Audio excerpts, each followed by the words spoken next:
안녕하세요.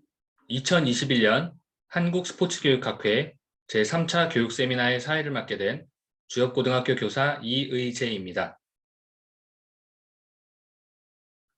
지금부터 진행하게 될 제3차 교육세미나는 유초등교육분과, 중등교육분과, 대학원 고등교육분과 3개 분과가 함께 준비해 주셨습니다.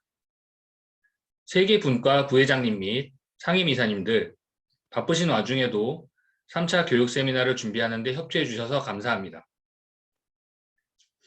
제3차 교육 세미나는 미래 체육교육에서의 에듀테크 활용 및 적용 방안이라는 주제로 진행될 예정입니다. 2020년 이후 코로나 상황으로 인해 각종 학회 행사들이 온라인으로 운영되고 있습니다. 11월부터는 위드 코로나로 점진적 일상 회복이 이루어질 것 같습니다. 내년에는 학교 회원분들과 함께 오프라인에서 학회 행사가 이루어지길 바라며 첫 번째 발표 이전에 스포츠교육학회 학회장님이신 유정혜 회장님의 인사 말씀을 먼저 듣도록 하겠습니다.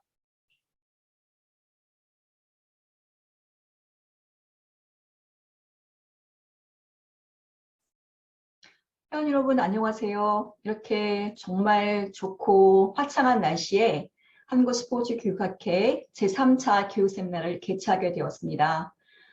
코로나가 끝나지 않아서 다시 이렇게 온라인으로 인사드립니다. 이제 우리가 코로나를 뛰어넘어서 이제 코로나와 함께 살아가야 되는 시대를 맞이하고 있다고 생각합니다. 오늘 개최되는 제3차 교육세미나는 한국스포츠교육학회 중에서 교육분과가 있는데요. 3개 분과, 초등교육분과, 또 중등교육분과, 그리고 대학원 분과에서 공동으로 준비해 주셨습니다. 지금 학기 중이라 굉장히 바쁜 일정에도 불구하고 좋은 내용을 기획해 주시고 준비해 주신 우리 학회 임원진 여러분께 깊은 감사의 말씀 드립니다. 동시에 또 많은 수업과 행정적으로 바쁜 일정에도 불구하고 세 분께서 학교에 계신 3명의 선생님께서 좋은 내용을 준비해 주셨습니다. 정말 감사드립니다. 우리가 이제는 이제 제4차 산업혁명 시대와 코로나 시대를 동시에 지금 우리가 경험하고 있습니다. 공통적인 특징이 바로 이 테크놀로지의 활용이라고 생각합니다. 우리가 오늘 이 시간을 통해서 보다 질 높은 초등체육과 중등체육 그리고 대학교, 대학원 체육이 좀 더 발전하는 계기가 되기를 희망합니다. 오늘 발표 내용을 보니까 정말 좋은 교육 콘텐츠와 또 창의적인 수업 방식을 배울 수 있는 기회가 될 것으로 제가 확신합니다. 여러분께서도 오늘 이 시간을 통해서 많은 내용 얻어가시고 또 코로나 속에서도 건강과 안전 꼭 지키시기를 응원합니다. 다시 한번 오늘 세미나를 준비해 주신 우리 임원진 여러분께 깊은 감사의 말씀드립니다. 고맙습니다. 회장님의 좋은 말씀 감사합니다. 지금부터 총 3분의 선생님께서 발표를 해주시겠습니다. 첫 번째 발표는 유초등교육분과에서 서울중마초등학교의 김석동 선생님께서 발표를 해주시겠습니다. 김석동 선생님은 놀이가 배움이 되는 순간 에듀테크를 활용한 포트럭 파티 신체활동이라는 주제로 발표를 해주시겠습니다.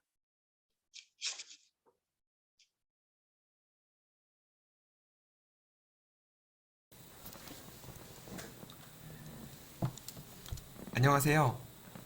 저는 놀이가 배움이 되는 순간 에듀테크를 활용한 포트럭 파티 신체활동 프로그램을 소개할 서울중마초등학교 교사 김석동입니다. 만나서 반갑습니다. 원래 같으면 실제로 선생님들을 뵙고 이야기 나눴으면 좋았을 텐데 상황이 상황인지라 그렇게 되지 못한 점이 너무 아쉽습니다. 하지만 오늘 주제 에듀테크를 생각해 본다면 이런 에듀테크를 활용해서 선생님들을 만나는 것도 썩 나쁘진 않다라는 생각도 하게 되는데요. 오늘부터 소개해드릴 이 포트럭 파티 신체활동 프로그램은 에듀테크를 기반으로 한 제가 실제로 진행하고 계속 연구 중인 프로그램입니다. 사진에서 보시는 바와 같이 저는 코로나로 인해서 개인적으로 또 다른 큰 경험을 얻었었는데요. 셋째를 가졌었던 겁니다. 그래서 지금 총 3명의 아이들과 함께 생활하고 있는데요. 어려서부터 꿈꾸던 아빠의 모습이 있었어요. 신체 활동을 같이 해주는 아버지. 그래서 지금도 어렵지만 계속 그것을 실천하고 있는데요. 그렇게 아이들과 함께 실제로 신체 활동을 같이 경험하다 보니까 정말로 체육에서 필요한 것이 무엇일까? 정말 아이들에게 필요하고 배움이 되는 그런 신체 활동은 무엇인가라는 고민을 계속 하게 됐던 것 같아요. 그래서 그런 아버지의 마음으로 계속해서 연구 중이고 연구를 했던 프로그램이 바로 이 포트럭 파티 신체 활동 프로그램입니다. 목차는 미지의 땅에 도착한 체육교육, 그리고 이 포트럭 파티 신체 활동 프로그램의 이론적 배경, 그리고 포트럭 파티 신체 활동 프로그램을 간략하게 소개해 드리도록 하겠습니다. 자, 먼저 미지의 세계에 도착한 체육에 대해서 알아보도록 하겠습니다. 코로나 팬데믹 상황은 우리에게 정말로 미지의 세계를 안겨줬죠. 아무도 경험해보지 못했고 아무도 생각하지 못했던 교육의 중단, 그리고 엄청나게 많은 제약점, 한 번도 중단되지 않았던 교육이 최초로 중단됨으로써 많은 선생님들, 학부모님들, 학생들의 혼란을 야기했던 것은 분명한 사실입니다. 하지만 이런 와중에 우리는 좋은 경험을 하나 하게 된 것도 분명한 사실인데요. 바로 그것은 미래를 앞당겼다는 겁니다. 어떻게 미래를 앞당겼는지 잠깐 살펴보도록 하도록 하겠습니다. 나이스 시스템을 통해서 22만 명의 선생님들을 대상으로 설문조사를 했었습니다. 향후에도 원격 수업을 활용할 생각이 있으십니까? 이 질문이 정말 재밌는 건 우리가 코로나 초창기 상황을 생각해보면 그렇습니다. 코로나 초창기 상황에서 우리는 원격 수업은 전혀 생각지도 못했고 교육이 일단 중지됐습니다. 그리고 나서 시도했던 것이 바로 과제를 업로드하고 숙제를 내주는 형식의 교육이었는데요.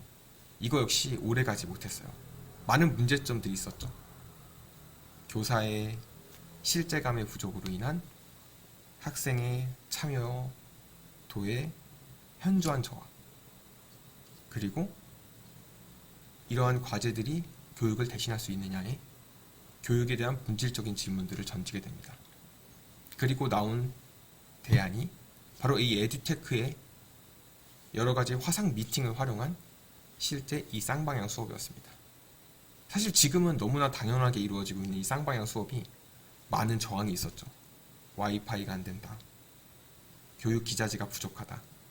그리고 실제 대면하는 것과 너무나 다른 이런 환경들 때문에 처음에는 많은 저항들이 있었습니다. 하지만 지금 어떤가요? 이 설문 결과가 그것을 보여주는데요. 그렇습니다. 원격 수업 진행 여부를 물어본 결과가 정말 놀라운데요. 매우 그렇다 32%, 그렇다 31%, 보통 13%, 총 긍정적인 대답을 하신 선생님들이 76%나 됩니다. 이 결과에 대해서 여러 가지 이견이 있을 수 있습니다. 하지만 이 의견은 접어두고 가장 중요한 포인트는 이제 원격 수업은 우리 교육의 또 다른 하나의 방법이 되었다. 그렇지만 지금 다음 나오는 이 논문의 제목을 보면 이것이 얼마나 대단한 일인지에 대해서 보여줍니다. 바로 1996년도에 나온 논문인데요. 황승현 선생님의 원격 수업 확산에 대한 문제점이 나옵니다. 1996년도에 벌써 원격 수업이 확산되고 그것에 여러 가지 문제점과 제한점이 있다는 논문이 나와 있습니다. 네트워크 전송 용량의 부족, 소프트웨어와 소프트웨어 작성 도구의 부족, 멀티미디어 교육 자료 작성을 위한 기본 시설 미비, 교육 자료 수집, 정리, DB화 인력 부족. 마치 코로나 바로 이전의 모습을 보는 것 같죠. 우리는 코로나 상황이 그동안 미루고 못한다고 생각했던 것 등을 하게끔 만든 원동력이었다는 것은 부인할 수 없을 것 같습니다. 그래서 이제 다시 되돌아갈 수가 없겠죠. 그렇기 때문에 에듀테크는, 미래의 교육은 이제 피할래야 피할 수 없는 당면 과제가 되었습니다. 하지만 생각해보면 코로나 전에도 코로나와 관계없이, 팬데믹과 관계없이 존재했던 어려움들이 늘 있었는데요. 그런 어려움에 대한 생각을 하고 가는 것이 필요하다고 생각합니다.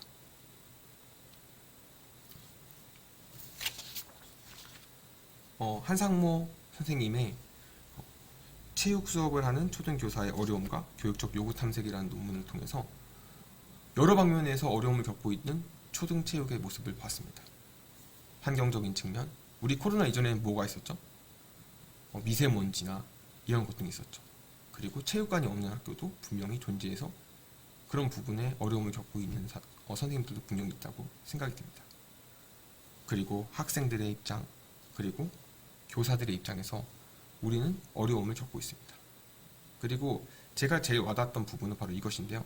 초등체육이 놀이와 스포츠라는 양극단의 형태로 드러나고 있다. 저도 실감하고 있는 부분 중 하나입니다. 교육과정이 제대로 구현되고 있는지, 아이들이 요구하는 것은 재미있는 놀이인데 우리는 거기에 맞춰 놀이만 해주는 것은 아닌지, 아니면 단순한 스포츠만 하고 있는 것은 아닌지. 그래서 코로나 시대에 어떤 컨텐츠를 만드는데 더 어려움을 겪었었던 것 같습니다. 그러면 생각해 봐야 할 것 같은데요. 도대체 초등학교에서 배움의 본질은 무엇인지. 아시다시피 초등학교는 단순히 한 과목의 전문적인 어떤 지식을 배우는 것이 아니라 담임제로 운영하여 많은 교과를 함께 어우러 지도하고 있습니다. 근데 유독 체육만은 그런 부분의 생각을 간과하는 것 같다는 생각이 듭니다. 초등교육은 학습하는 방식을 학습하는 이른바 메타학습에 초점을 준다라는 엄태동 선생님의 논문 구절에서 저는 그 답을 얻을 수 있다고 생각하는데요. 우리가 배우는 이 체육도 어떻게 보면 전문적으로 어떠한 기능을 배우는 것일 수도 있지만 그런 기능을 바탕으로 그런 기능을 배울 수 있는 학습을 해야 되는 것은 아닐까라는 생각을 하면서 체육교육과정을 바라보는 세 가지 관점을 생각해 보도록 하겠습니다. 여러분들은 과연 체육교육과정을 어떤 관점에서 바라보시나요? 미국 교육과정의 스파크 프로그램이나 여러 가지를 보면 많은 비만 그리고 건강 문제가 대두되면서 그런 건강 문제에 초점을 맞춘 프로그램들이 다양하게 나오고 있습니다. 뛰기, 유산소 운동, 그리고 근육량을 늘리기 위한 운동 등을 중고강도 운동을 직접적으로 함으로써 아이들에게, 학생들에게 건강 효과를 내주는 그런 프로그램을 생각하고 있죠. 두 번째 관점은 스포츠를 전수하는 겁니다. 스포츠는 우리가 꼭 향유해야 될 문화, 그리고 꼭 전달해야 될 훌륭한 문화유산이라 볼 수 있죠. 그런 문화유산을 전달하는 측면에 초점을 맞추어서 진행을 하는 거죠. 지금 현재 우리나라 체육교육 자체가 이해중심 게임 모형으로 이런 스포츠, 축구나 야구나 럭비나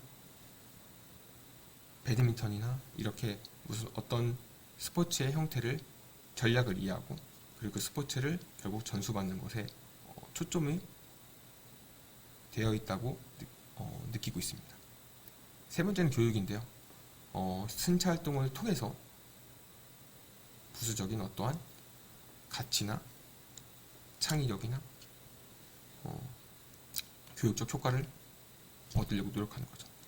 어떤 관점에서 바라보든 이 체육교육 과정은 다른 교과에서 느끼지 못한 특이성을 갖고 있는 것은 사실이라고 볼 수 있습니다. 그렇다면 우리 이 에듀테크라는 그릇이라고 가정을 해봅시다. 과연 어떤 형태로 되어야지 이 체육을 담을 수 있을까요? 제가 이런 고민을 하게 된 것은 지금 코로나 상황이 만든 많은 체육 매체들이 있습니다. 그런 매체들이 제가 보기에는 교육과정을 제대로 담을 수 있는가에 의문이 듭니다. 물론 너무나 유익한 콘텐츠들이 많이 나오고 있는 건 사실이지만 이것을 했을 때 과연 교육과정을 충족할 수 있는가? 그러므로 우리는 이 에듀테크라는 미래의 그릇에 담을 수 있는 형태의 체육으로 변모하고 생각해 볼 필요가 있다고 생각됩니다. 그렇다면 먼저 에듀테크란 무엇인지 살펴봐야겠는데요. 에듀테크는 교육과 기술의 합성어로 교육 콘텐츠에 4차 산업혁명의 기술을 도입하여 더욱 재미있고 효과적으로 습득할 수 있도록 하는 기술이다 라고 정의되어 있습니다. 여기서 제가 생각하기 가장 중요한 것은 교육과 기술인데요. 어떤 것이 먼저다 라고 생각할 수는 없겠지만 분명한 건 교육을 하기 위해 기술이 필요한 것입니다. 그래서 그 기술은 4차 산업혁명의 기술이라고 볼 수 있는데 그 기술엔 빅데이터, 인공지능, 사물인터넷, 로봇, 드론, 자율주행, 가상현실 등이 있습니다. 그럼 각각의 기술들이 우리 교육에 어떤 영향을 미치는지 살펴보도록 하겠습니다. 먼저 온라인 공개 수업입니다. 온라인 공개 수업은 원격 교육의 진화된 형태로서 교수자와 학습자가 직접 대면하지 않지만 이 온라인 공개 수업이라는 매개 자료를 통해서 수업을 하는 것입니다. 대표적으로는 MOOC의 형태로서 코리안 형태의 K-MOOC와 그리고 스탠포드 대학에서 활용하고 있는 무크 등이 있는데요. 이것을 통해서 이제 학습자는 언제 어디서든 학습을 받을 수 있는 기회의 장이 열린 것이죠. 그리고 우리 교수자들은 이런 부분에 대해서 인지를 하고 교육의 형태를 바꿔나가야 할 것입니다. 그리고 빅데이터와 AI를 활용한 교육도 생각해 볼 수 있는데요. 다양한 인공지능 교육과정이 도입되고 있습니다. 이로써 우리는 단순히 개인적으로 평가하는 것이 아니라 다양한 아이들의 자료를 빅데이터화할 수도 있고 그런 빅데이터를 활용하여 아이들의 평가를 내릴 수도 있겠죠. 그리고 이러한 것 등을 바탕으로 아이들은 개인 맞춤형 교육을 할 수 있게 되는 것입니다. 세 번째로 마이크로 러닝을 볼 수 있는데요. 비정형화된 학습으로 짧은 단위의 콘텐츠를 활용해서 사람들이 언제 어디서나 빈번하게 접속하여 학습할 수 있는 것입니다. 원 바이트 자료라고 한 입 깨물어 먹는 것처럼 대표적으로 TED, 그 다음에 세바시, 지식 2채널 5분밖에 안 되는 짧은 영상이죠. 거기서 우리는 많은 정보와 메시지를 얻습니다. 사용자가 더 편하게 언제 어디서나 지식을 습득할 수 있도록 하는 사용자 지향 교육이죠. 이런 에듀테크의 유형들은 교육에 많이 활용되고 있습니다. 하지만 이런 와중에 여러 가지 논의가 이루어지고 있는데요. 그 논의는 결국 기술이 아닌 교육에 초점을 맞춰야 되는 것이 아닌가라는 것입니다. 아무리 첨단 기술을 활용하더라 하더라도 교육 이론적 토대가 갖춰져야지 이 기능을 제대로 활용할 수 있는 것은 아닌가라는 많은 논의들이 있습니다. 여러분들은 어떻게 생각하시나요? 그래서 먼저 이론적 배경을 통해서 에듀테크를 활용하기 전 우리가 무엇을 해야 될지 생각해 보도록 하겠습니다.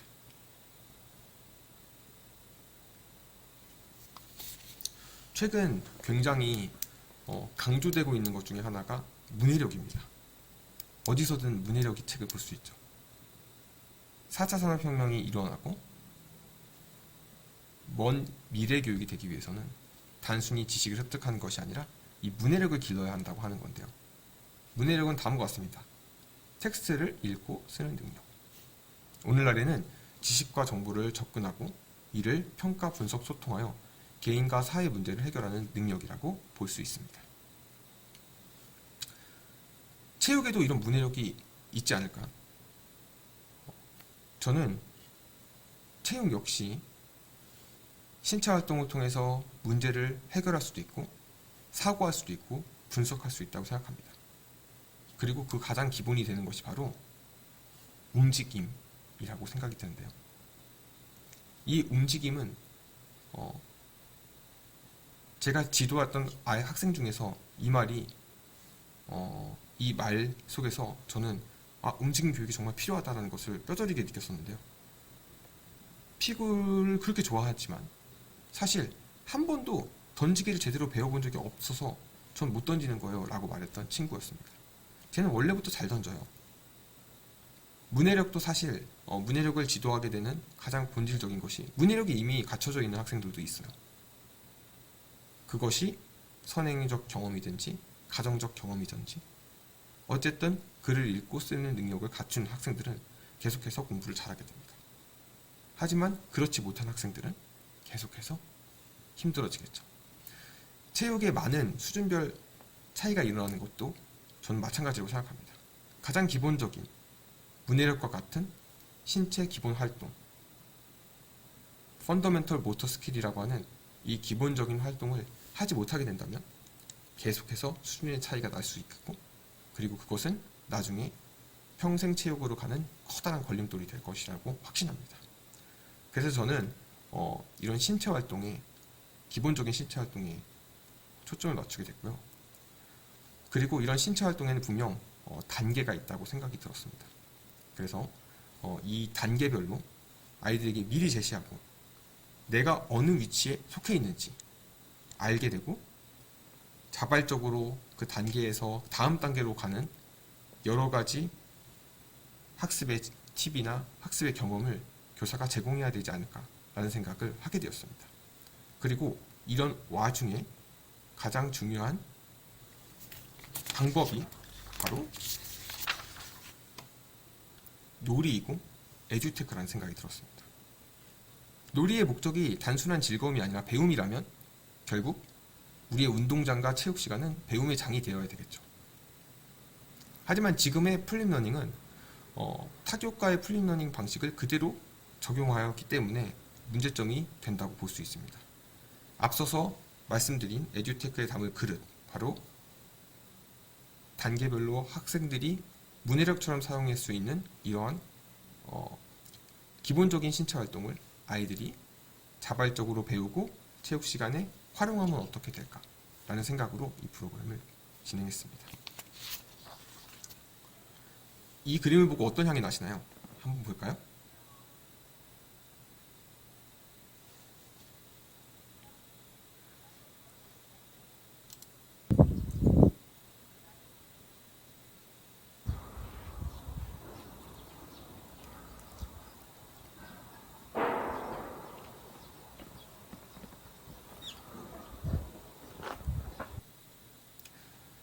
아무 향이 나지 않으시죠? 저는 사실 이것을 직접 찍었기 때문에 여기서 나는 꽃향이 지금도 납니다. 제가 이 말씀을 드린 이유는 뭐냐면 아주 오래전 4대 문명이 발생했을 때 베다 문명이 인도에 들어와서 널리 퍼지지 못했다고 해요. 그 이유인 즉슨 추상적인 개념이 너무 많았기 때문에 라고 하더라고요. 윤회사상이라는 아주 어려운 추상적 개념을 사람들이 이해하지 못했기 때문에 굉장히 오랜 시간 동안 전파되지 못하고 갇혀 있었다고 해요. 지금은 너무나 당연했던 것들이 과거에는 너무 힘든 것이었어요. 그리고 나서 이러한 사실들에 대한 가장 큰 힘이 작용됐던 건 바로 공교육이라고 얘기가 나오는데요. 지금은 미적분 등 너무나 어려운 고3의 이런 것들이 사실 옛날에는 처음 보는 개념이었고 아예 어려운 것들이었어요. 학교가 존재하는 이유, 그리고 학교에서 스포츠를 배우는 이유, 또 저는 이와 마찬가지라고 생각하는데요. 너무나 당연했던 이런 신체 활동, 너무나 당연하다고 지도하지 않게 된다면 분명히 문제가 생길 것입니다. 신체 활동을 통한 교육, 땀을 흘리면서만 만족해야 하는 것이 아니라 그 안에서 뭔가 배움이 있어야 되지 않을까. 라는 생각으로 프로그램을 진행했습니다. 그럼 프로그램을 간단하게 설명드리고 지도록 하겠습니다. 포트럭 파티 프로그램은 포트럭 파티를 먼저 살펴봐야 되겠는데요. 포트럭 파티는 여러 사람들이 각자 만든 음식을 가지고 와서 함께 나눠 먹는 파티 이름을 말합니다. 어떠한 형태로도 가능하고 참석자 수가 많을수록 음식의 종류도 다양해지기 때문에 더 즐거워지겠죠. 제가 고안한 포트럭 파티는 이렇습니다. 먼저 다양한 지금 말씀드린 이런 기초적인 신체 활동의 모습들을 보고, 그리고 그런 많은 레슨이나 그런 많은 영상들을 시청하고, 그 시청한 것을 바탕으로 자신이 준비한 파티에서 포트럭 파티처럼 준비한 이런 게임 방법, 활동 방법, 그리고 연습 방법 등을 가지고 파티에 참석하게 됩니다. 그러면 파티에 참석한 많은 학생들이 각자 자신의 방법 중에서 좋은 방법, 좋은 전략, 좋은 놀이 방법 등을 나누고, 그리고 더 좋은 방법 등을 서로 구원해내는 방법을 찾게 되는 거죠. 놀이가 배움이 되는 순간입니다. 먼저 배울 내용에 대한 연습은 다음과 같이 하게 됩니다. 가장 어려운, 그리고 그날 배워야 될 종목을 보여주고 사진을 촬영하게 되죠. 그리고 자신이 할 수 있는 것과 하고 싶은 것을 구별하여 생각하게 됩니다. 이러한 모든 활동은 구글 설문지를 통해서 기록되고 학습을 먼저 할 수 있게 되는데요. 저는 아는 만큼 할 수 있다는 생각을 하고 있습니다. 그래서 더 많은 프리러닝의 지식들을 더 알게 하고, 더 관심 갖게 하고, 그리고 공통된 관심점을 갖게 할 수 있다고 믿습니다. 그렇게 해서 더 하고 싶은 것들을 패들렛을 통해서 생각을 나눌 수 있고, 그리고 더 유익하게 그 생각을 모을 수 있게 되죠. 그리고 실제 파티 장소에서는 다양한 교구, 다양한 기구 등을 스스로 선택하여 연습할 수 있는 시간을 갖게 됩니다. 그리고 이런 연습 등을 바탕으로 다양한 게임을, 놀이를 실제로 만들고 전략을 실제로 생각하여 진행을 하게 합니다. 마지막으로 정리는, 배운 내용을 바로 온라인 패들렛이나 그리고 클래스 1, 2, 3이나 다양한 학습 플랫폼에서 나누고 기록하여 저장을 할 수 있도록 도와줍니다. 저는 이와 같은 포트럭 파티 신체 활동 프로그램을 통해서 많은 학생들이 기본적인 기능들이 향상되는 것을 보게 됐고, 그리고 그 향상은 비로소 체육에 대한 관심, 그리고 그 전에는 단순히 즐겁다 해서 그쳤던 아주 작은 1차원적인 즐거움에서 더 뭔가를 배우고 싶다? 배워서 너무나 기분이 좋아요 라는 여러 가지 소감을 통해서 아이들이 배움에 대한 갈망, 그리고 체육을 배웠을 때 더 큰 즐거움을 얻을 수 있다는 그러한 배움의 도달점에 도달한 것을 경험했습니다. 그래서 선생님들에게 이 경험을 나누고 싶었습니다. 이상 에듀테크를 활용한 포트럭 신체활동 프로그램을 소개한 김석동이었습니다. 경청해 주셔서 감사합니다.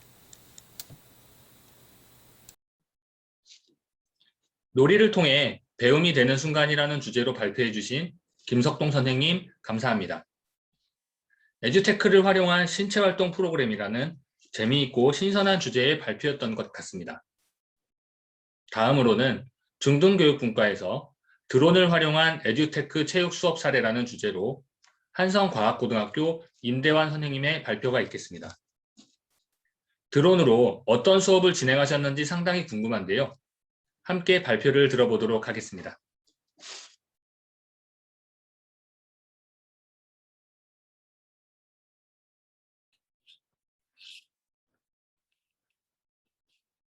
네, 안녕하세요.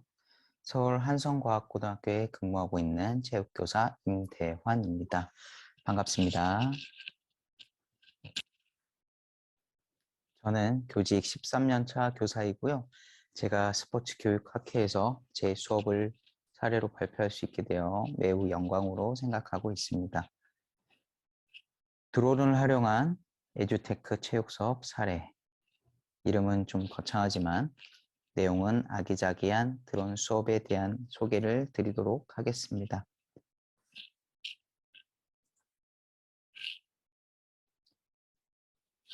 왜 체육 시간에 드론을 가르쳐야 할까요? 제가 드론 수업을 하게 된 계기에 대한 이야기인데요. 저는 개인적으로 고등학교 체육 수업은 평생 체육의 기틀이 된다고 생각하고 있습니다. 평생 체육은 생활 체육과 밀접한 관계가 있으므로 학생들이 사회에 나가서 쉽게 접할 수 있는 생활 체육 종목을 선택하는 것을 중요하게 생각하고 있습니다. 이러한 부분과 더불어 교육 과정에서는 신체 활동 가치와 미래 역량에 대해서도 강조하고 있습니다. 이러한 신체 활동 가치와 역량을 길러줄 수 있는 다양한 체육 수업이 필요하다는 것에 공감하고 저 또한 다양한 수업을 하기 위해 노력하고 있습니다.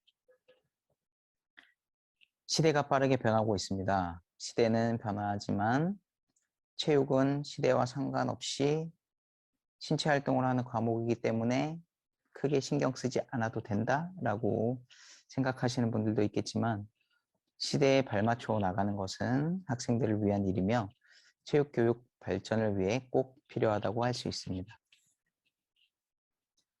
시대의 흐름에 따라 4차 산업혁명 시대에 AI, 드론, 3D 프린트 등에 관심을 가지고 체육 수업에 어떻게 적용할 수 있을지 고민을 하였습니다. 과학고 학생들에게 질문을 하였습니다. 드론을 날려본 경험이 있는 학생들 조사를 하였는데요. 2분의 1 학생 이상이 날려본 경험이 없다고 하였습니다. 4개의 프로펠러가 어떤 방향으로 돌아가며 상하, 전후, 좌우 어떻게 움직이게 되는지를 과학적인 머리로는 이해하고 양력으로는 계산할 수 있지만 실제로 한 번도 드론을 조종해 보지 못한 학생들, 어떤 과목에서 이것을 가르칠 수 있을까라는 고민 끝에 드론을 안전하게 조종하는 부분은 체육 수업에서 충분히 가르칠 수 있다는 생각을 하였고 2019 학년도부터 실제 수업을 진행하게 되었습니다.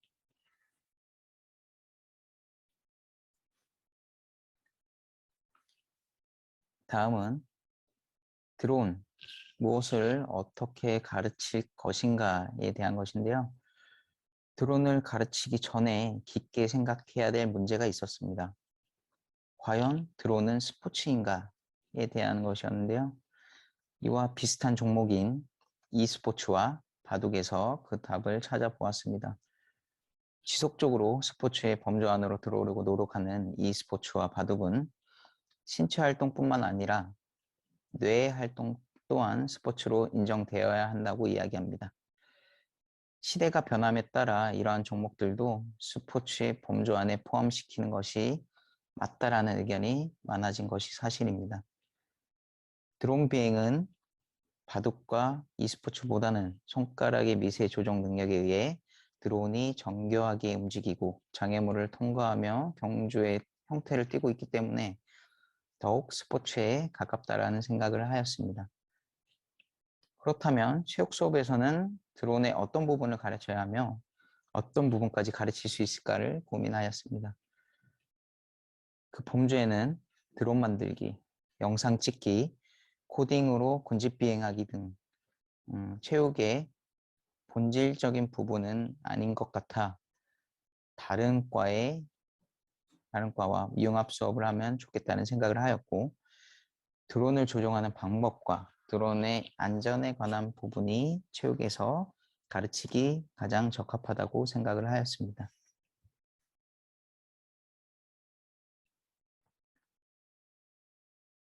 드론 수업 준비 과정은 이렇습니다.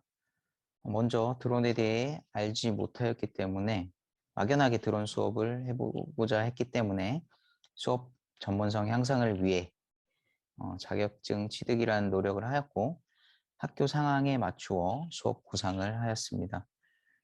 수업을 하고자 하는 전학년도 말 수업에서는 학생을 대상으로 가볍게 일회성 수업을 시연해 보았고 그 수업을 통해 피드백을 받을 수 있었습니다.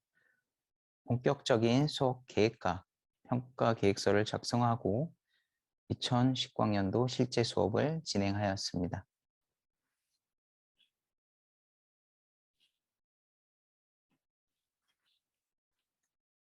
막연하게 드론 수업을 하려니 쉽지가 않아 어떤 것을 위주로 어떻게 가르쳐야 할지 배우기 위해 연수를 찾아보게 되었습니다. 60시간 교육을 받고 스포츠 비행 지도자 1급 자격증까지 얻을 수 있었습니다. 비행 실습 첫날 느낀 점은 손가락만으로 움직이고 있는데 다른 근육이 경직됨을 느꼈고 다음날 아침에 몸이 천근만근인 것을 느끼게 되었습니다. 숙련자가 되면 손가락 근육만으로 이용해서 조정할 수 있겠지만 초급자, 중급자는 드론이 원하는 방향으로 가게 하기 위해 불필요한 다른 근육들에도 힘이 들어가는 것을 알 수 있었습니다. 이런 부분이 신체 활동과 맞물려서 이것을 체육에서 가르쳐도 되겠구나라는 생각이 들었습니다. 그렇게 60시간 연속 끝에 수업을 어떻게 계획할지에 대한 그런 방향을 찾을 수 있었습니다.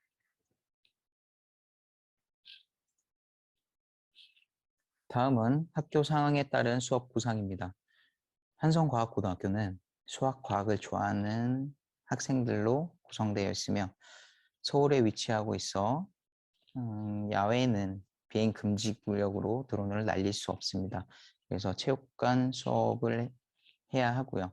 한 학급에 20명 내외로 구성되어 있고 드론을 날려본 학생이 2분의 1 이하이며 체육관은 드론 10개를 동시에 이륙시켜도 될 만큼의 크기입니다. 다른 수업에도 예산을 골고루 써야 했기 때문에 예산을 2018, 2019학년도 2년에 걸쳐 나누어 드론을 구입하였고 수업을 위한 비용은 70만 원에서 100만 원 정도 사이면 드론 수업을 할 수 있습니다. 조정을 배우는 데 있어 가장 좋은 드론은 센서가 없는 드론입니다. 가장 싼 드론입니다. 센서가 있는 드론은 보통 조종기를 미세 조정하지 않아도 저절로 이제 공중에 떠 있습니다. 이게 호버링이라고 하는데요.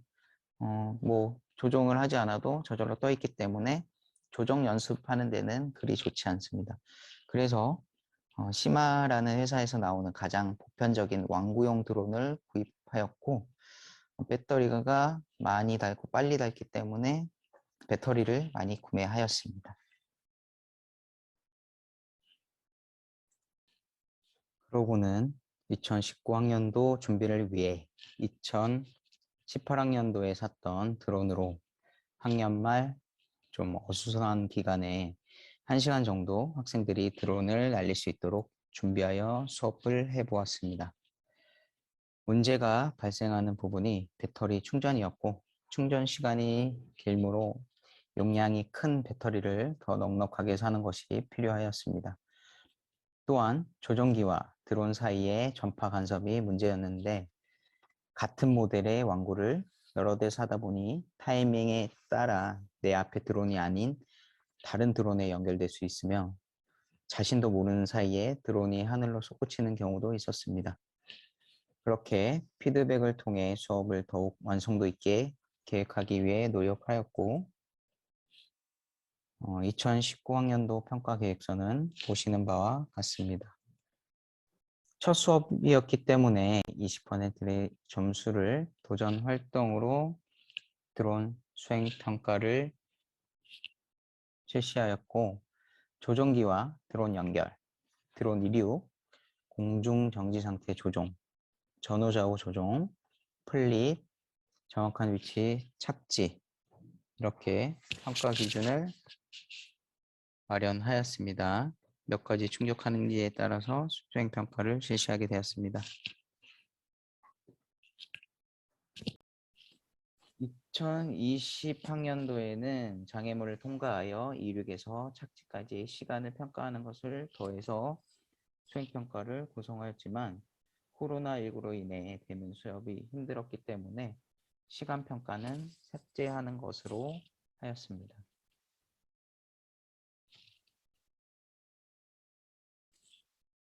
실제 수업이 어떻게 진행되었는지 보도록 하겠습니다.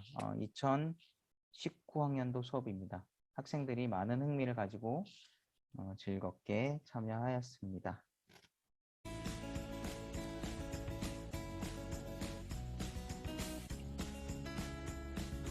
눈 앞에 해버리는 눈 앞에 가까이를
자, 다음은 2020학년도 수업입니다. 코로나19로 인해 자연스럽게 블렌디드 수업으로 진행이 되었고 온라인으로 2차 시 수업을 준비하였고 영상을 통하여 학생들에게 드론에 대해 설명하였고 조정법은 드론 시뮬레이터를 모바일 어플로 받아서 익히는 방법을 사용하였습니다. 실제 조종하는 느낌과 같지 않겠지만 어느 정도 감각을 익히는 방법으로서는 나쁘지 않았던 것 같습니다. 그리고 2차 시 후 나머지 4차 시는 등교 수업에서 실제로 드론 조종을 하는 법을 익히는 시간을 가졌습니다. 온라인 수업 영상입니다. 자, 지금부터는 배터리를 연결하는 방법을 조금 알려드리도록 하겠습니다. 지금 여기 기체를 보면 여기 빨간색 부분이 앞 헤드 부분이라고 생각하시면 되고 여기 검정색 그리고 뒷부분에 초록색 불이 들어오는 부분은 기체의 뒷부분이라고 생각하면 됩니다. 여기 전원 버튼이 있고 여기 배터리를 넣는 공간이 있죠. 이 공간 여기 뚜껑이 있는데 뚜껑은 분리가 됩니다. 여기 보시면 잭을 꽂을 수 있는 부분이 보이죠. 자, 여기에 이 배터리 잭을 꽂아주면 됩니다. 먼저 배터리를 결합을 하고 그 다음에 여기 잭을 꽂는 부분에 모양에 맞게 뚜껑은 덮어도 되고 덮지 않아도 크게 나는 데는 크게 상관이 없습니다. 저는 잠깐만 불빛이 들어오는 것만 확인하고 연결이 됐는지 확인하고 자, 기체는 바닥에 놓습니다. 조종기를 한번 켜보겠습니다. 자, 조종기를 먼저 켜고 그 다음에 기체를 키면 됩니다. 항상 내가 연결하기 전에는 바인딩이라는 구호를 외칩니다. 이 연결시키는 행위를 바인딩이라고 하기 때문에 자, 바인딩이라고 소리치고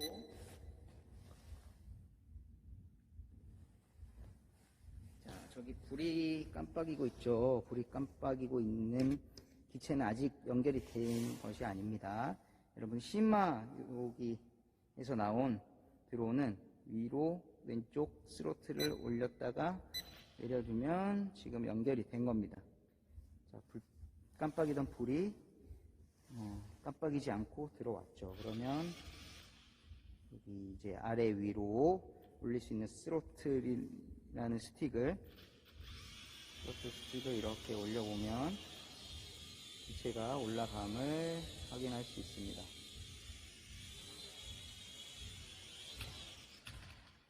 예, 드론 배터리 결합과 조종기, 드론 연결 상하 움직이기 정도의 수업 영상을 짧게 편집하였습니다.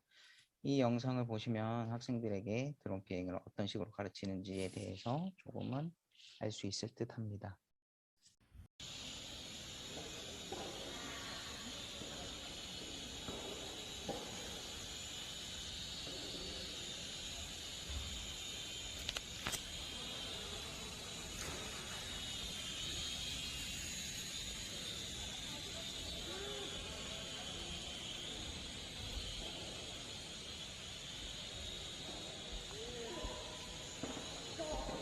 오, 나이스. 다음은 2020학년도 수업 후 학기가 끝날 한 학기가 끝날 때쯤에 받았던 소감문인데 드론 부분을 뽑아보았습니다.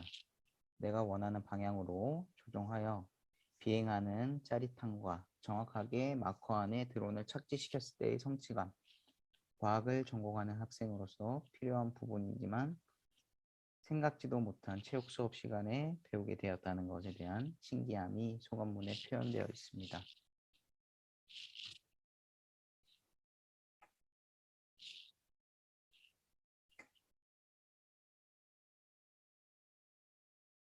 마지막입니다. 미래 드론 체육 수업의 방향입니다. 제가 앞으로 하고 싶은 수업에 대한 이야기이기도 합니다. 코로나19로 하지 못했던 장애물을 빠르게 통과하는 레이싱 수업과 정보 교과와 융합하여 코딩으로 군집 비행할 수 있는 수업을 하고 싶습니다. 그리고 음악에 맞춰 드론을 조종하는 표현 활동들도 가능할 것 같고 드론을 직접 만들어 꾸미는 것도 충분히 가능할 것 같습니다. 직접 만들어 보는 것 자체가 과학고 학생들에게는 의미 있는 일이 될 것 같습니다.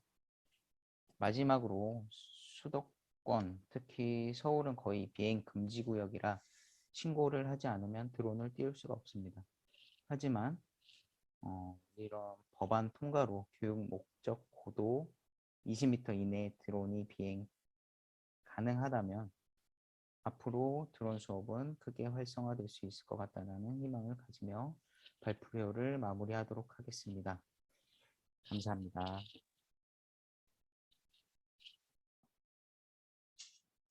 드론을 활용한 체육 수업 사례로서 임대환 선생님의 발표를 함께 했습니다. 미래에는 드론을 통해 다양한 스포츠 활동도 펼쳐질 것으로 예상되는데요. 그런 활동들이 이루어지기 위해서는 드론을 작동하는 것에서부터 기본적인 교육이 이루어져야 할 것 같습니다. 다음으로는 고등교육 대학원 분과에서 부산 양덕여자중학교 권용철 선생님이 발표를 해주시겠습니다. 권용철 선생님은 체육교과 메이커 교육 프로그램 개발 및 적용, 피지컬 컴퓨터 적용 사례라는 중심으로 발표를 해주신다고 합니다. 함께 발표를 들어보도록 하겠습니다.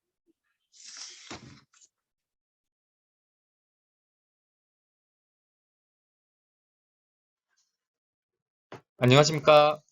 한국스포츠교육학회 세미나에서 발표를 하게 되어 대단히 영광입니다. 저는 체육교과 메이커 교육 프로그램의 개발 및 적용, 피지컬 컴퓨팅 적용 사례를 중심으로에 대한 주제로 사례 발표를 하게 된 부산 양덕여자중학교에 근무 중이며 부산대학교 스포츠교육학 전공 박사과정에 재학 중인 권용철입니다. 지금부터 발표를 시작하도록 하겠습니다. 목차는 다음과 같습니다. 먼저 연구의 필요성입니다. 2016년 세계경제포럼에서 4차 산업혁명이라는 화두가 제시된 이후 4차 산업혁명은 피할 수 없는 메가 트렌드가 되었으며 이미 우리의 삶 속에서 깊이 자리매김하여 정치, 경제, 사회 등 많은 부분에서 변화가 일어나고 있습니다. 이러한 4차 산업혁명의 흐름 속에서 교육도 엄청난 변화를 맞이하고 있습니다. 21세기에 가장 주목받는 지식인이라고 불리우는 유발 하라리는 단순히 많은 정보보다 생각하는 힘이 중요하다고 하였습니다. 이는 교육이 과거의 단순한 지식 습득에서 벗어나 생각하는 힘을 길러주는 교육으로 나아가야 함을 역설하고 있습니다.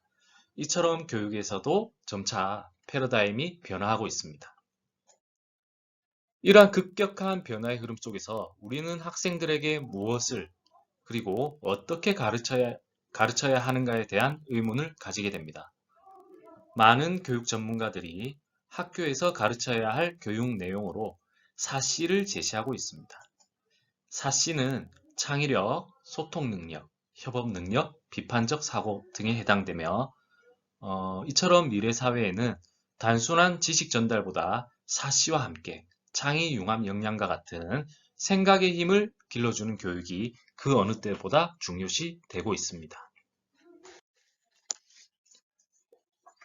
2015 개정 교육과정에서는 창의 융합형 인재 양성을 특별히 강조하고 있습니다. 교육과 관련된 다양한 학회나 기관에서도 기술의 발달, 급격한 사회 경제적 변화에 대한 대응을 위해 미래 사회에 적합한 창의적 인재 양성이 필요하다고 강조하고 있습니다. 이처럼 학습자의 다양한 경험과 능동적 배움의 필요성이 강조되면서 창의 융합 인재 양성을 위한 교육이 지속적으로 주목을 받고 있습니다. 그리고 이러한 창의 융합 역량을 기르고 미래 인재 양성을 위한 대안으로 최근 메이커 교육에 대한 관심이 지속적으로 높아지고 있습니다. 메이커 교육은 학습자가 흥미를 가지는 대상에 대하여 능동적으로 새로운 아이디어를 생성해내고 재료나 도구를 이용해서 개인, 스스로 혹은 타인과 함께 협력하여 물건을 실제로 만들어보는 구성주의적 관점의 교육이라고 볼 수 있습니다. 우리나라뿐만 아니고 미국, 유럽, 중국, 일본 등 전 세계적으로 국가적으로 장려하여 실시되고 있는 교육 방법입니다. 많은 연구자들은 메이커 교육을 실시하였을 때 문제 해결력, 협력 학습, 자기주도 학습 능력, 문화적 역량, 자신감 향상, 결과물 공유 등의 장점을 지니고 있다고 하였습니다. 이러한 메이커 교육은 4차 산업혁명 시대에서 다시 찾아온 구성주의적 교육 방법이라고 볼 수 있으며 현재 전국의 많은 학교에서 활용을 하고 있습니다. 그러나 이러한 가치에도 불구하고 지금까지의 학교에서의 메이커 교육은 주로 3D 프린터나 디지털 제작 도구의 활용 교육으로 실시되면서 단순히 결과물을 구현해내는 수준에 그치고 있습니다. 그리고 주로 일회성 교육으로 인해 지속적인 개발 및 적용에 대한 연구가 부족하며 특히 주로 창체나 방과 후에서 활용되는 것과 같이 교육과정 안에서 진행한 연구는 매우 미비한 실정입니다. 또한 기술과정, 미술 등의 일부 교과에서만 실시되고 있어 다양한 교과의 실시가 필요한 상황입니다. 최근의 학교 체육은 미국이 개발한 체육성 모형, 즉 모형 중심 체육 교육에 의존하며 벗어나지 못하고 있으며 체육 교육의 변화, 창의 융합형 인재 양성의 필요성은 인식하고 있지만 그에 따른 구체적인 방법에 대한 연구가 부족한 실정입니다. 그리고 ICT 융합 체육의 필요성에 대한 요구는 점차 증가하고 있지만 현실은 신체 활동 위주의 교육으로 인해 융합 교육이 제한되고 있습니다. 학생들의 스포츠 경험 확장을 위해서 테크놀로지의 활용이 필요하며 또한 미세먼지나 코로나로 인해 새로운 교수 학습 방법의 필요성이 제기되고 있습니다.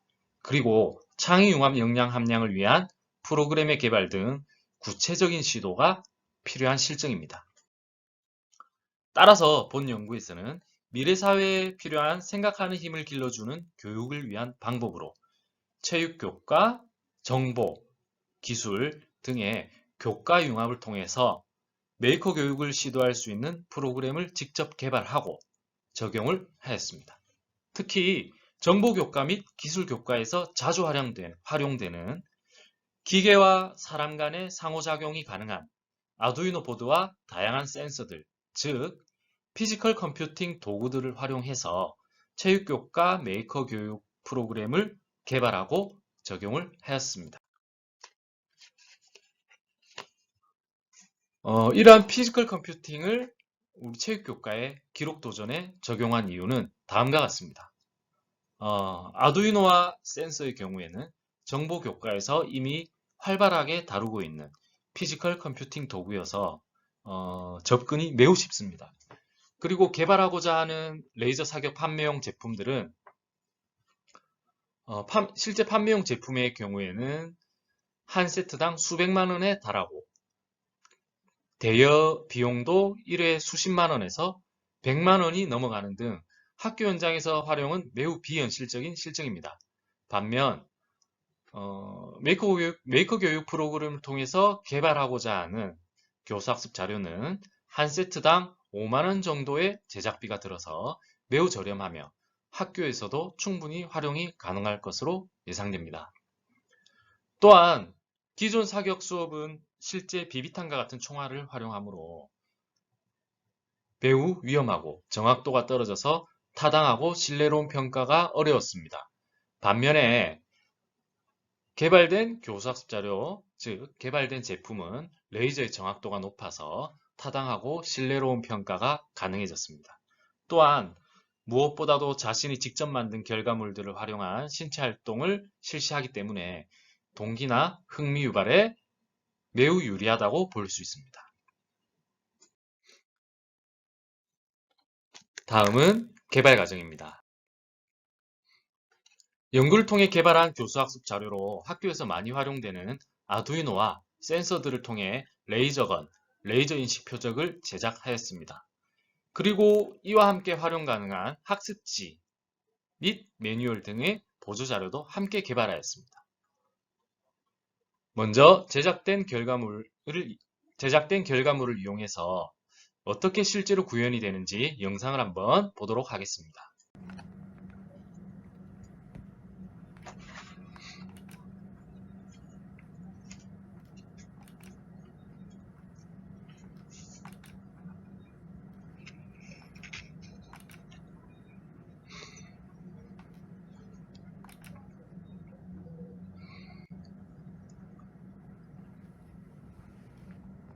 네, 영상을 보신 것과 같이 레이저건과 레이저 인식 표적을 개발하였습니다. 다음은 레이저건의 프로토타입 개발 과정입니다. 표와 같이 지속적으로 프로토타입 개발과 평가를 통해서 레이저건이 완성되었습니다. 처음에는 그림과 같이 자작나무를 활용하였다가 내구성을 조금 더 높이고 학생들의 흥미를 자극하기 위해서 완구총을 활용하여서 모든 부품을 총 내부로 삽입하였습니다. 근대 5종 경기의 레이저런과 같이 1회 장전 그리고 1회 격발의 기능으로 구성하였으며 조금 더 학생들의 흥미를 자극하기 위해서 총구를 아래로 향하면 장전이 되게 하여 학생들이 더 쉽게 활용할 수 있도록 개발하였습니다. 최종 개발된 레이저건의 내부는 다음과 같이 구성을 하였습니다. 총구를 아래로 향하면 장전이 되고 LED가 점등이 되며 방아쇠를 당기는 순간 레이저가 출력이 되도록 개발을 하였습니다. 활용하는 학생들과 교사는 그림과 같이 회로도를 보며 만들기 활동을 할 수 있으며 공유된 소스 코드를 활용해서 기능을 쉽게 구현을 할 수가 있습니다. 다음은 레이저 인식 표적의 프로토타입 개발 과정입니다. 표와 같이 지속적인 프로토타입 개발과 평가를 통해 레이저 인식 표적이 완성되었습니다. 조도 센서에 일정한 빛인 레이저가 도달하면 LED가 점등되도록, LED가 켜지도록 한 원리이며 박스나 MDF 박스 등 학교 현장의 여건에 따라서 다양한 재료를 활용할 수가 있습니다.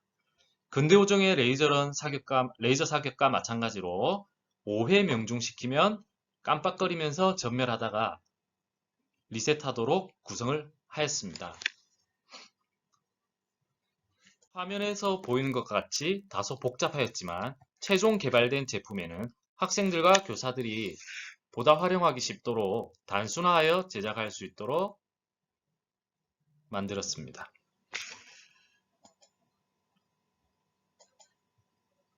초기에 비해서 매우 단순화하여서 만들기 쉽도록 제작을 하였습니다. 레이저 인식 표적도 그림과 같이 회로도를 보면서 제작이 가능하며 오픈소스이므로 누구든지 공유된 소스를 활용하여 제작이 가능합니다.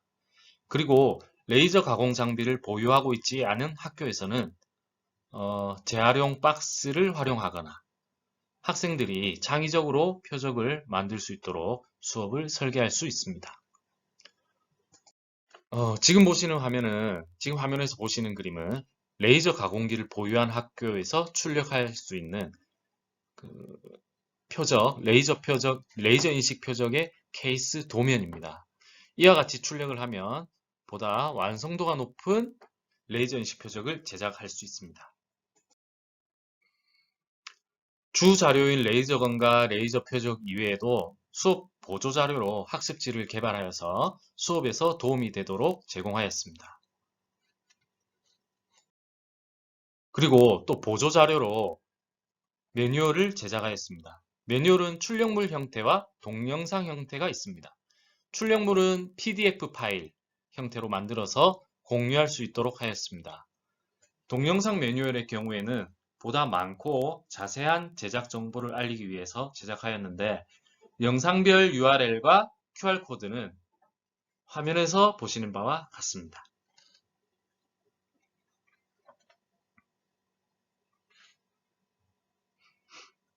다음은 활용 사례입니다.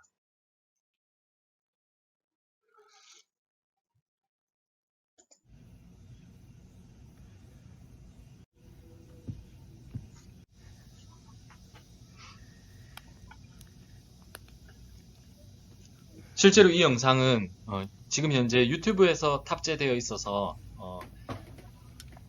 누구든지 똑같이 따라서 만들 수 있도록 그렇게 제공을 하였습니다.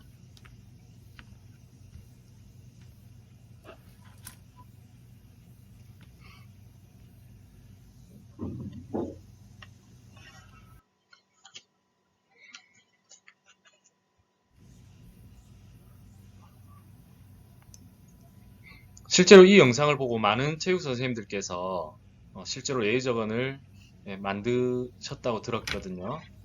그리고 컴퓨터라든지 메이커 교육에 그리고 이 피지컬 컴퓨팅에 대한 지식이 없어도 영상을 보고 배워서 만드시는 선생님들이 제법 많았던 것으로 기억하고 있습니다. 한 가지 예로 좀 연세가 있으신 그 선생님께서도 수업에서 활용하기 위해서 만드셨고 대단히 좋은 경험이었다고 그렇게 전달을 받았던 것 같습니다.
다음은 활용 사례입니다.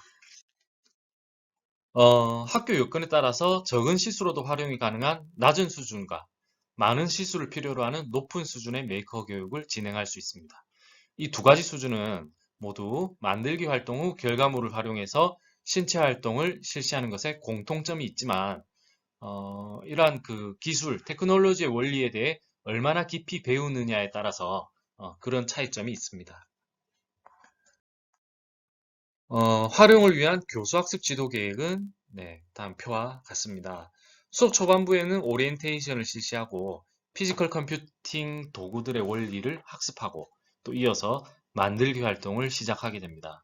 학생들은 협업을 통해서 만들기 활동을 경험하고 공유하면서 개선 방향까지 도출하는 활동을 하며 결과물을 완성하게 됩니다. 이후 완성된 결과물을 활용해서 신체 활동을 실시하고 평가를 통해서 단원을 마무리할 수 있습니다.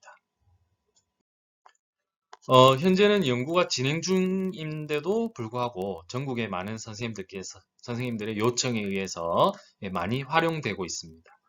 주로 체육 수업과 자유학기 수업 두 가지의 형태로 이루어지고 있으며 결과물은 사격 활동으로만 그치지 않고 체력 운동이나 근대어종의 레이저런 형태로도 많이 활용되고 있습니다.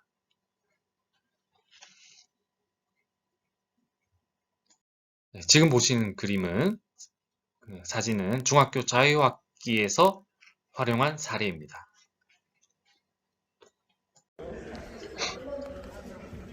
다음 영상은 고등학교에서 활용한 사례입니다. 빨리 뛰어, 런.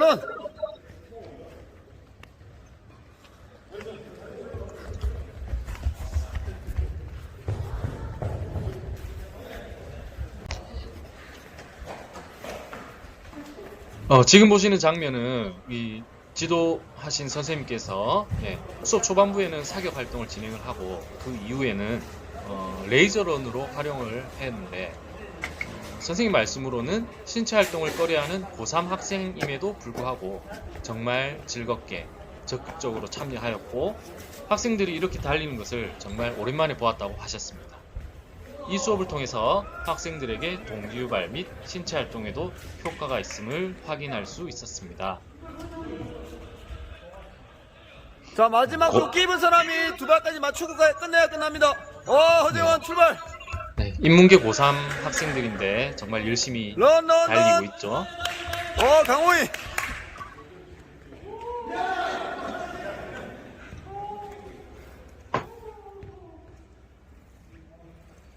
주인 뛰어. 야, 그대로 들어와 임마. 해, 빨리 해. 괜찮아. 자, 역전할 수 있습니다.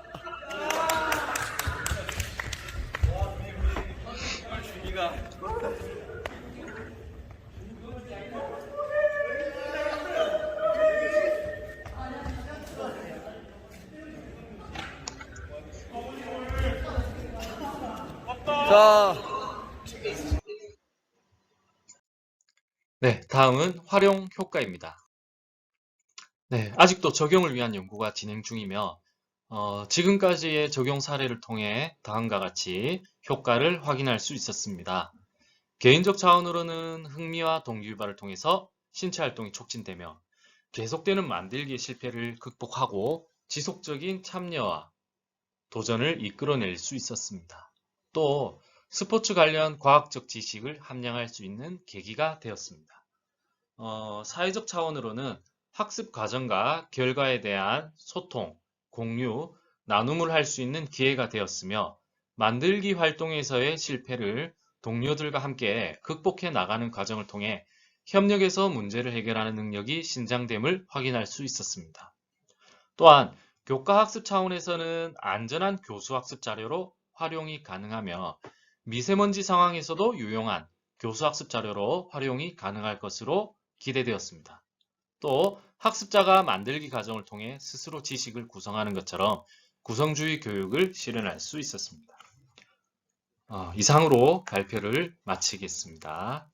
경청해 주셔서 감사합니다. 권용철 선생님의 발표 감사합니다. 교과 융합의 메이커 교육의 의미를 살펴볼 수 있었고 프로토타입의 레이저건을 만드는 과정을 보니 아이들이 너무나 재밌게 참여할 수 있는 수업이었던 것 같습니다. 지금까지 세 분 선생님의 미래체육교육에서 에듀테크 활용과 적용에 대한 발표를 통해서 앞으로 우리가 학교 체육에서 어떤 방향으로 에듀테크에 관심을 가지고 접근해야 할지를 접해볼 수 있는 기회였던 것 같습니다. 좋은 발표를 해주신 세 분 선생님께 다시 한번 감사 인사를 드리겠습니다. 지금까지 2021년 한국스포츠교육학회 제3차 교육 세미나를 함께 해주신 모든 분들께 진심으로 감사 인사를 드리며 3차 교육 세미나를 마치도록 하겠습니다. 감사합니다.